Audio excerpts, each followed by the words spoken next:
C'est parti pour la 6e édition de Vivatech, le grand rendez-vous international de l'innovation et du numérique. Ici, porte de Versailles à Paris, près de 400 startups venues des 4 coins du globe font la démonstration de leurs dernières avancées. Une édition particulière pour l'Afrique. Cette année, Vivatech, en partenariat avec l'IFC, lance les Africa Tech Awards, une initiative qui récompense 3 startups africaines parmi les plus innovantes. Avec le défi du réchauffement climatique, l'Afrique fait l'objet de plus en plus d'attention, une véritable opportunité de croissance pour le continent. Ça a été le principal moteur de l'investissement étranger direct au cours des 10 dernières années. La Green Tech a attiré le plus d'investissements et ça ne fait que commencer. Vous savez, nous nous dirigeons vers un monde d'hydrogène vert et je pense que si l'Afrique est capable de l'exploiter, elle a tout à gagner. C'est une opportunité incroyable. L'innovation numérique a un coût. Comment alors la financer? Pour Maurice Lévy, c'est aux Africains de prendre leur destin en main.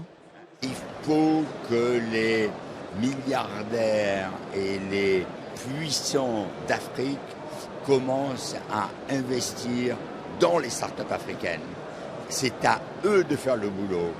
Et je les appelle à le faire. C'est dans l'intérêt de l'Afrique, c'est dans l'intérêt des startups et c'est dans leur propre intérêt. Alors que la transformation digitale s'accélère dans le monde et en Afrique, certains pays soulèvent la question de la souveraineté numérique. La RDC vient d'ailleurs de lancer un appel d'offres pour la construction de son propre data center. Créer des données est une chose, mais être maître de ces données-là en est une autre.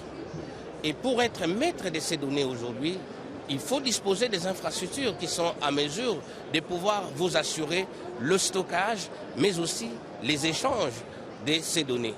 Je pense que nos pays africains, en particulier la RDC, a pris la mesure de s'assurer de cette souveraineté numérique en mettant en place ses propres infrastructures qui sont logées sur son sol, sur son territoire et qui sont contrôlées, n'est-ce pas, par ces ingénieurs.